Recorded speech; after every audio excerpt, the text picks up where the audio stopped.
It's 3 o'clock. Do you know where your passwords are? Montana takes a cue from Italy, and another 55,000 confirmed kills for AI. These stories and much more on today's episode of MSP Dispatch.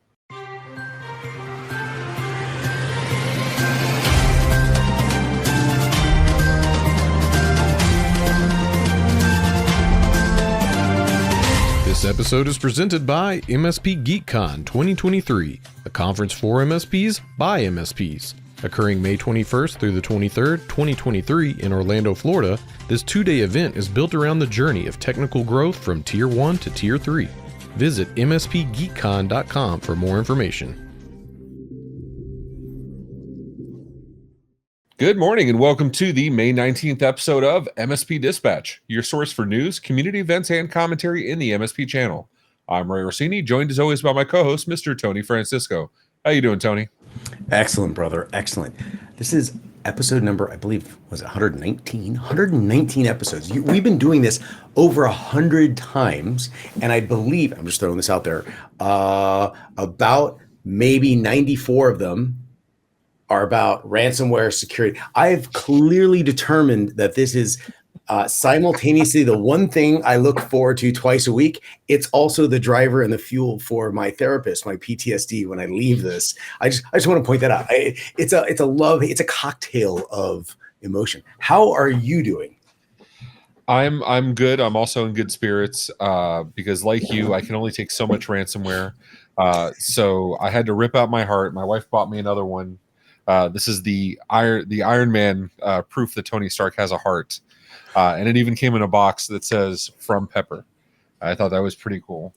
Oh, that is awesome! It actually says "From Pepper" on it. Dude, please just say it. Just say, "I am Iron Man." Just say it. I am Iron Man.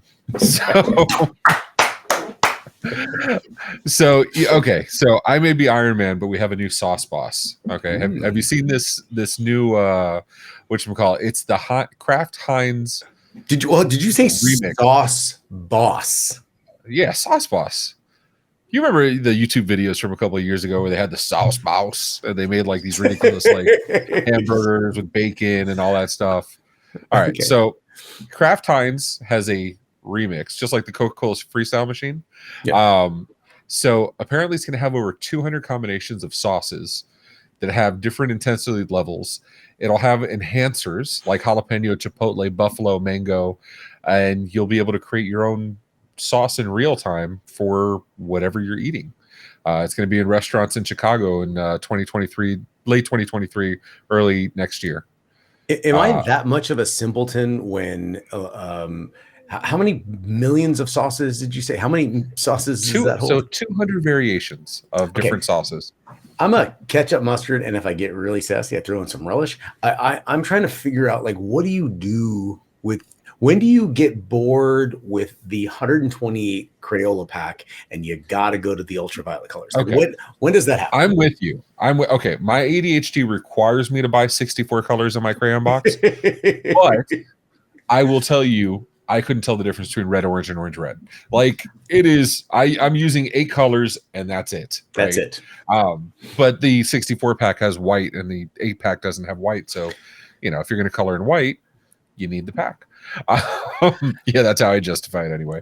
But no, I mean, I'm with you, right? My corn dogs only get mustard. My hot dogs, I'll do ketchup and mustard. But like that Chicago style, and this is funny. This makes sense that it's in Chicago. Because what's a Chicago style hot dog? They have so much in their hot dog. Sorry, Phil. They have so much in their hot dog. This makes sense. I can see like the kid coming in and being like, I want an everything sauce and putting that on there. I want to know, like, what was the genesis of what was the driver? Was Heinz saying, hey, listen, this is the catalyst for the mega techie geek, the food connoisseur. This is the thing that no one really has. And it's, the catalyst though. You can see your return feed in the screen, right? You see yourself. It's us. It's our generation. How many of us went and put Dr. Pepper with orange soda and Coke or Sprite, and we made our own soda before the freestyle machines were a thing? This is us. This is us. So you know what else is us? Tell me. Passwords. Why don't we get into some news, man? Let's do it.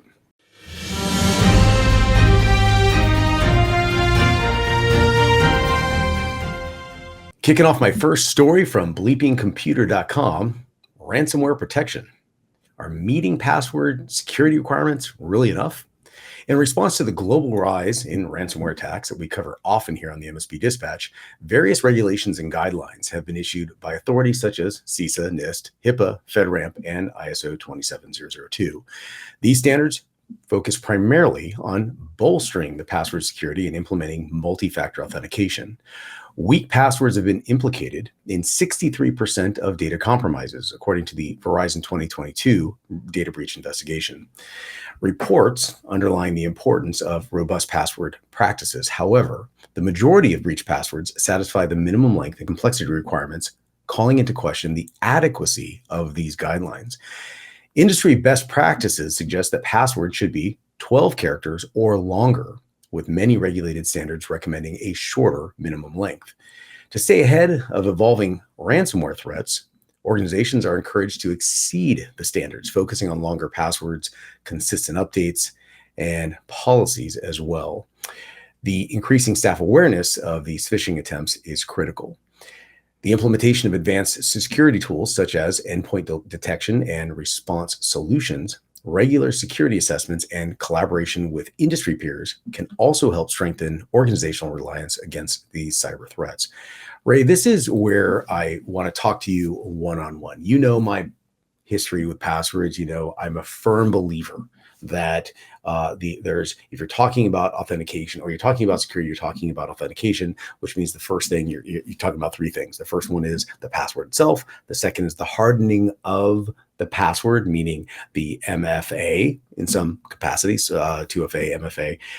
And finally, the rotation of the password. Now, all three of those are actually critical, but the automation of the rotation is the most critical. Otherwise, enforced rotation only doesn't, it really just dilutes the value, the potency of the password, because people start iterating through the passwords, adding a 1, a 2. They start making a more predictable birthday, pet's name. They start pasting a sticky under their keyboard with the password written down. So it actually kills the intensity of the password that's supposed to be a lot more enforcing of the policies they desire. So my question to you is, it's going to be a very simple question, and I think you can answer really quick. What's the answer? I mean, my answer would be real easy. Why are we still using passwords? Hold on. Did you hear the slap to the admins out there? I mean, push is a thing. Alternate identification is a thing. Smart cards are a thing. Passwords, who cares? Like, really, I'm just so sick of, like, you have to rotate your password. No, you shouldn't rotate your passwords. You have to expire your passwords. You shouldn't expire your passwords. They need to be 12 characters. They need to be 30 characters. They need to be exactly 8 characters. And you can use these 3 special characters, but not these other 3, because the coders are too damn lazy to account for all of them. I mean, why are we still using passwords? How many times we're going to find out plain text passwords were saved to some database and they were able to log in, and amazing. Because it wasn't encrypted. Well, don't use passwords. So what is the solution for that? And because there has to be a password or an authentication, the who you are, what you know, that type of thing. There doesn't have to be a password. That is poor. That is relying on the past and being lazy at innovation. There is nothing that says we have to have a password. We have to have a way of authenticating the person. We have to have a way of proving their identity. Hold on. That is not. We have to understand their authorization. None of that says password. I need everyone to witness what's happening right now. He's romancing me publicly in front of everyone, and it is. I mean, like right now, you know the Pepe Le Pew with the eyes, with the little hearts, like. Listen, baby, listen. I say there's no password no more. Okay. How did Pepe Le Pew become Puerto Rican right there? Like, what just happened? my inner Cuban showing. I don't know. Like, you got to. Yeah. Considered that Latino, in there. Okay, so here's my question. Assuming that we don't have a password, That would mean, by just implication, we are doing two very important things. One is centralizing the point of authentication, not to be confused with password. And that's OAuth. There's a variety of things, but OAuth seems to be the go-to. Your SSOs, hopefully not paying the SSO tax. Yeah. Oh, thank you. And secondly, we're also implying heavily that there is going to be some type of MFA, 2FA implementation with a password rotation on the back end that's autonomous, which means the end user would never know the password. That is the holy grail, Right? We could talk about this all day, and I feel bad for cutting the story off because this is my geek porn. And for those of you out there that are listening, message us directly. I mean, we'll post some really good questions on there for everyone to share the information. But what I think we should probably talk about is moving things in the right direction as a whole. And there is some things that are done on a statewide level, moving things in the right direction. Right, Ray?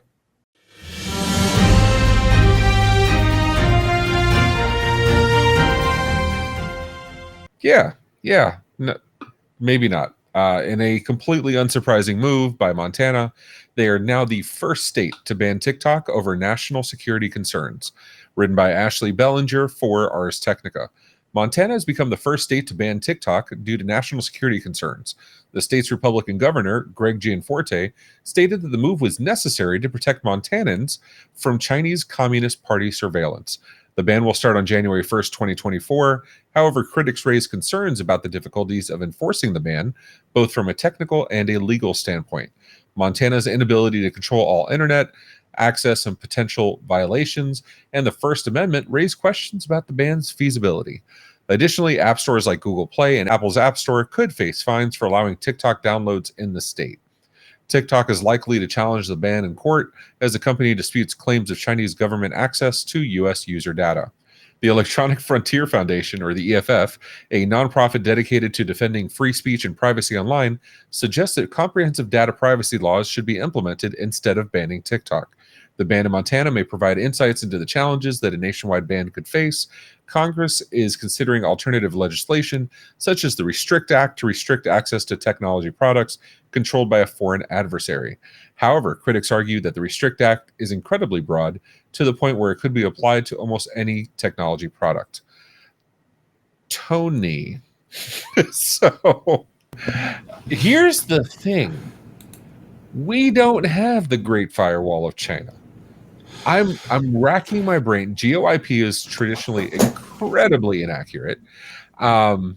Yes, you could tell the ISPs to block DNS or to known IP addresses. Hint, they use AWS, so it's not going to be the IP addresses.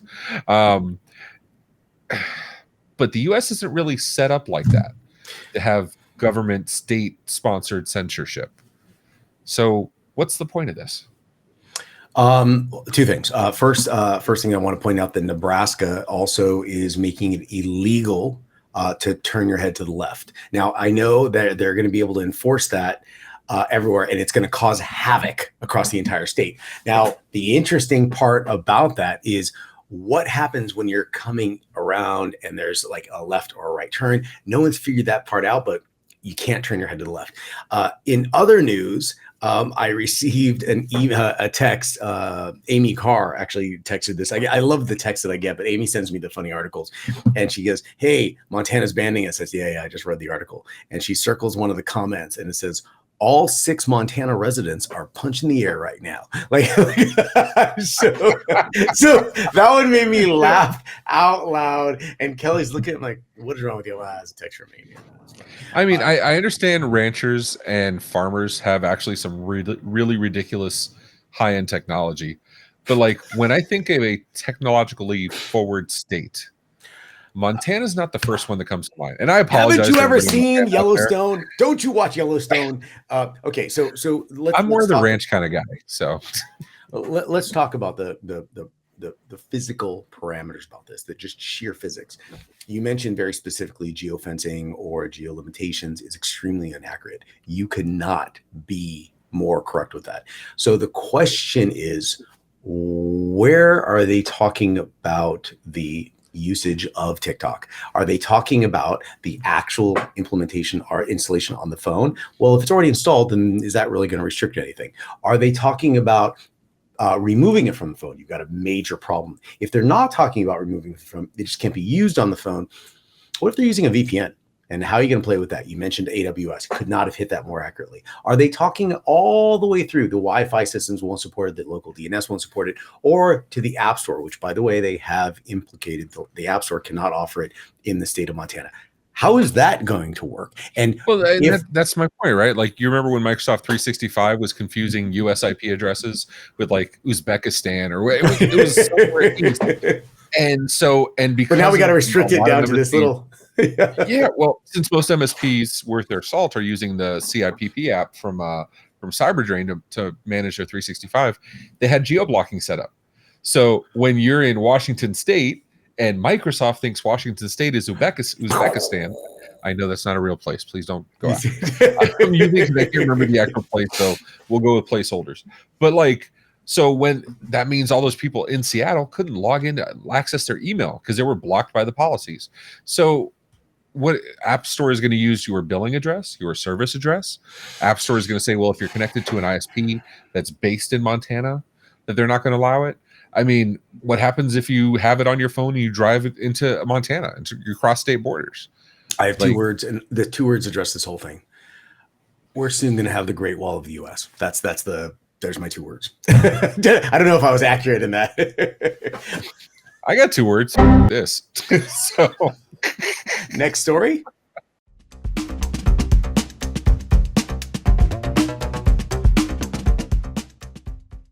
And jumping into my next story from Reuters.com. BT Telecom cuts up to 55,000 jobs by 2030 as fiber and AI arrive.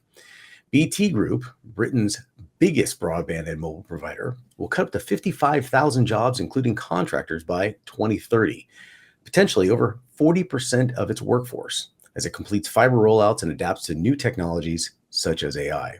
The job cuts were not a surprise to the Communication Workers Union, which advocated for retaining jobs while reducing contractors. Under the leadership of Philip Jansen, BT has embarked on transformation plans to build a new national fiber network and roll out high-speed 5G mobile services. Despite this, the cost of transforming business impacted its free cash flow, leading up to a 7% drop of its shares. Jansen anticipates a leaner, more efficient business with a brighter future driven by AI and digital networks at the end of the transformation. In terms of financial performance, BT met market expectations with a 5% rise in adjusted core earnings of 7.9, that's pounds, billion, $10 billion US, due to its growth in network and consumer businesses. However, free cash flow fell 5% due to increased capital expenditure. Ray, this is where we run into a very interesting question, and we're talking in terms of billions, but it all comes down to the very audience that we talk to every single day. The MSP, the last mile, the connection between the vendor, distribution point, and the end customer. That reseller, the VAR, the MSP, the TSP, the telco agent, they're just reselling items and they're adding their own special sauce to it based on their knowledge to the end customer. My question to you is, everything has attrition. Okay, there's going to be a degradation from old technologies. You shutter it and you bring on new technology and you implement that. There's always an investment associated. That investment, everything has a cost. It's going to be either time, it's going to be a dollar value, and that time could be a combination of training and hiring people, then training them, and new technology implemented to support, ironically, the new things you're selling, which ironically is technology. My question to you is, since we're talking from the billions all the way down to the last mile, which there really is no more important thing than that last mile, because that's what the objective is. Is this just another move for the betterment of the industry? We hear 55,000 jobs being cut. We hear the move to AI. It's terrifying. But shouldn't we be doing that on the day-to-day level, at the MSP, at the customer level, and everything in between? Is that just an indicator of what's happening, and not as a negative, but just an evolutionary movement in the industry? I don't know if it's whatchamacallit, if it's a benefit. the juxtaposition here drives me nuts. So in the United States, telco is known for the most legacy infrastructure humanly possible. There's copper lines in the ground that is literally 60, 70, 80 years old. Okay. That is still functioning to this day. Now, Verizon has stopped rolling out copper in the Northeast. AT&T is refusing to support copper in a few areas across the US, but it's there. It's a 70 or 80-year-old investment. But when copper first came about, they didn't start throwing copper in the ground. They let it mature, they let it marinate a little bit, and then they started using the technology. They did a risk assessment, they did return on investment valuation, blah, blah. This AI stuff is brand spanking new. So when I hear this is not a robotics lab. This is not, and yes, I get telcos do operate with some level of cutting edge. But when I hear a terrestrial telco saying we're deploying fiber and we're laying off people because we're implementing AI and we're investing in this right now, when we weren't having these conversations a year ago, that seems super early, like Microsoft Courier early. Like this is Clippy early. Like, you get what I'm saying? Clippy early. I mean, let's be honest. You've seen the meme going around. It's like it's Shaggy pulling the hood off, like Mr. whatever his name is, and it's just Clippy under the hood. So it's gosh. Clippy instead of AI. Yeah. Oh, that is beautiful. Like we're in the world of like rollerblades and like hoverboards. This is metal skates early. Like this. Yes. This is Marty McFly singing Johnny Be Good. No, it's way too early. And so, I mean, yay for investment in cutting edge technology, yay for deploying fiber. There's never enough fiber. But even fiber, they're deploying fiber now. Fiber's 30 years old. Fiber's not new. You get what I'm saying? So they're deploying fiber now and cutting jobs to deploy AI. It seems one of these things is not like the other. Am I off base, Tony? What's your opinion? I think we're hitting as many angles as we can. I think it's very easy to say 55,000 job cuts, AI is taking over. This is really bad. I think it's very easy, but I think it's misleading. I think the value and the volume of positives coming out of this are going to be extreme, but they're completely unseen. So I wish I had a well-crafted, response to this, but I believe the best thing to say is it's very easy to say this is bad. I think it's misleading. I think there's a lot of things coming down the pipe, and I'm really excited to see them. And most importantly, report on them. Let's get into what we should probably report on. We got some what should we do? Other cool things that we just didn't have a chance to dialogue on. Let's do it. Let's do that.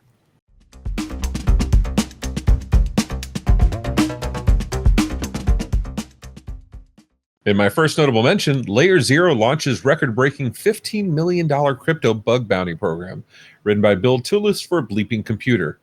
LayerZero Labs has launched a record-breaking bug bounty program on Immunify, offering a maximum reward of $15 million for critical smart contract and blockchain vulnerabilities.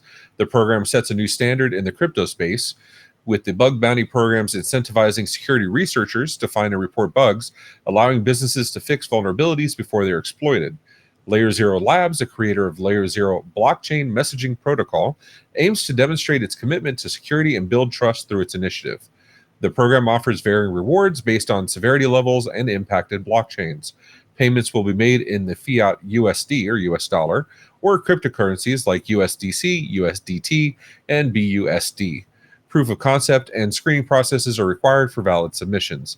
Keep in mind the juxtaposition of this $15 million versus the $90 million we previously reported that the FBI is requesting for 2024. In my second notable mention, malicious Microsoft VSCode extensions stealing passwords and opening remote shells, written by Bill Tullis for Bleeping Computer. Cyber criminals have targeted Microsoft's VSCode marketplace, uploading 3 malicious Visual Studio Code extensions that were downloaded 46,600 times by Windows developers. The malware allowed threat actors to steal credentials, system information, and establish remote access on victims' machines. Although the extensions were discovered, reported, and subsequently removed on May 14, 2023, the developers still using them must manually remove them and scan their systems for any remnants of the infection. These cases highlight the need for caution when installing extensions from the VS Code marketplace, as threat actors are actively attempting to infect Windows developers. Users are advised to install extensions from trusted publishers, review community ratings and reviews, and inspect source code to mitigate risk. And my first notable mention from ArsTechnica.com, in an effort to combat spam and cut cost, Google announced a new policy to delete inactive accounts after a period of 2 years. The policy aims to manage abandoned accounts that pose a risk for spam and identity theft due to lacking the typical two-step verification process. However, the rule only applies to individual users. Business accounts remain unaffected as long as their subscriptions are active. Activity for individual use could range from sending an email to watching a YouTube video or even downloading an app on Google Play Store. Notably, the policy considers Android check-ins and Google One storage subscription payments as activity. Users have been inactive for more than 2 years, have until December 2023 before their accounts are deleted. Google plans to issue multiple notifications as a warning prior to deletions. And in my next notable mention, from bleepingcomputer.com, Microsoft has withdrawn a recent update for its Microsoft Defender program that was intended to fix an issue causing constant restart alerts and Windows security warnings concerning LSA, that's local security protection. LSA protection is a feature that prevents credential theft attempts by blocking unauthorized activities in LSASS.exe processes. The update not only failed to fix the issue, but also changed LSA protection user interface to a new feature, kernel mode hardware enforced stack protection without proper documentation, leading to user confusion. In response to continuous system restarts and blue screen errors, Microsoft stopped pushing the update. To address these issues, users are advised to disable the kernel mode hardware enforced stack protection feature. Microsoft is working on another fix for the persistent LSA protection warnings, and users who have installed the problematic update are left without clear guidance on how to resolve the system restarts and blue screen issues.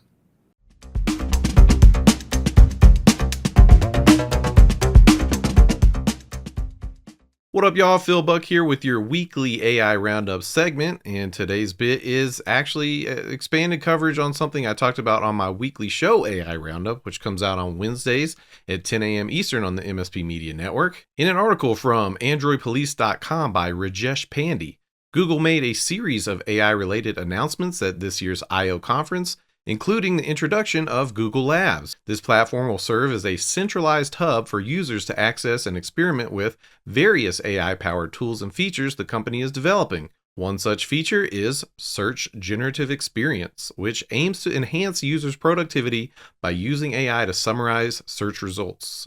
For the Search Generative Experience, an AI-generated summary of the search information will be displayed at the top of the search results, with the option to ask a follow-up question, triggering a conversational mode. Initially, this service will be available only in the US, and currently, this platform only has a waitlist to try it out. But there's some news on that front. Google has also announced that Google One premium subscribers will be given priority access to the Search Generative Experience and other Search Lab experiments. These subscribers will be given a chance to jump ahead in the queue, especially since availability on the first day is limited. This move may indicate that Google is considering placing certain AI-based features exclusively behind a Google One Premium subscription, but this remains speculative. But looking at something like ChatGPT, it makes a lot of sense. Additionally, it's being reported that Google is also offering early access to members of the Pixel Superfans community. So if you get access to Google Labs, let us know and tell us what your experience is like. And that's it for today's AI Roundup. Hope you all have a great weekend, and we'll see you next week. There are plenty of amazing upcoming events taking place across the community, so let's see what's happening this week. On May 19th at 12 p.m. Eastern Time, May's Channel Engage, presented by the Channel Program. On May 21st through the 23rd, an in-person event, MSPGeekCon in Orlando, Florida. And on May 22nd through the 25th, another in-person event, Dell Technologies World in Las Vegas, Nevada. And coming from the MSP Media Network this week, we have, in case you missed it, AI Roundup Episode 11, The Voltron of LLMs. And on May 22nd at 8 p.m. Eastern Time, the Tech Bar will be live at MSP GeekCon. And as always, on Tuesdays and Fridays at 10 a.m. Eastern Time, MSP Dispatch, presented by the MSP Media Network.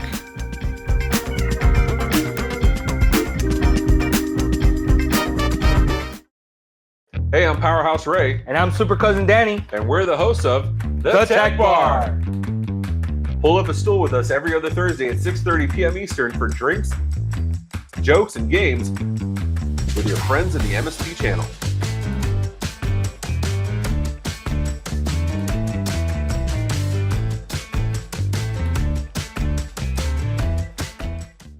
So how'd you like today's episode? If you like it, hit the thumbs up button. If you didn't, go and hit it 525,600 times. And if you want to hear more, wait, that's even 6,601 times. And if you want to hear more, go ahead and hit that subscribe button on YouTube or your favorite podcatcher. Did you know we also have a Discord where we post stories all week? You can propose your own stories and even vote on which ones we'll cover. As my friend Rich Banky says, make sure to tell a friend. Also be sure to follow us on social media at MSP Media TV. Have any questions? Email news@mspmedia.tv for answers on the next episode, or leave us a voicemail, 833 MSP Network. Tony, I know you love quoting your blue laws, and that's awesome. I will still default to my favorite current blue law, which is you can't walk an alligator in Florida with a leash. That is, but here's the best part of that is that you and I in Florida actually can see that happening. Like that's not like it's one of those dumb. Sure. What was that one? You're not allowed to drive. Where you can't have sex with a goat until 3 a.m. on a Sunday. Like 3:05 at 3:05, you're okay. No, but you can't drive a black car on Sunday in Denver, Colorado. That's a real law, by the way. Right. What? But that what's the driver for that? But the alligator one, you and I can actually see someone doing that. That's a current one today. I mean, I'm just saying, if I have to put a leash on my 4.5-pound Yorkie, I would think my 200-pound gator also needs a leash. I don't know. If you're in the Discord, let us know what you think. Do you leash your gator? Are you more of a crocodile guy? I get it. Oh, I can just hear the comments coming right now. I don't want to know about the name, why you name your thing Gator. I just don't want to know. Oh, this is a good show. This is a good show. Let's take it home, Ray. Land this plane. I would say we get her done. I'm sorry. With that, take care of yourselves and each other. Be safe, everyone.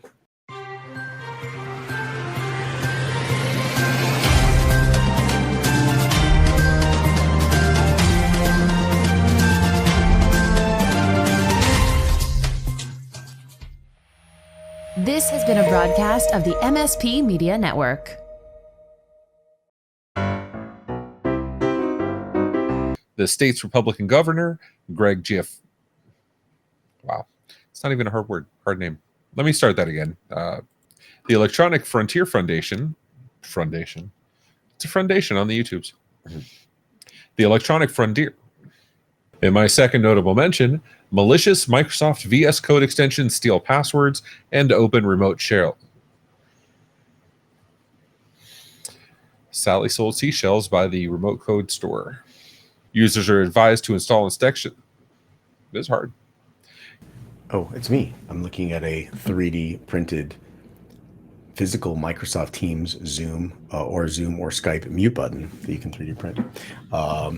Anyway, what I was thinking is in Teams, if I could have an actual physical button where I can change my status, like do not disturb, busy, that kind of thing, or do not disturb or available. Okay.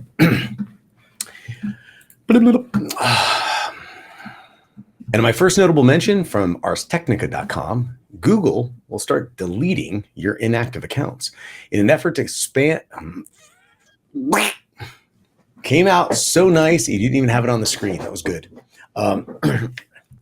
I'm going back to the beginning. Did you know we also have a Discord? Discord. We have a Discord. It's where computers fly in and we feed them and then attach notes to their neck. Then they go off to give Harry Potter his mail. Now,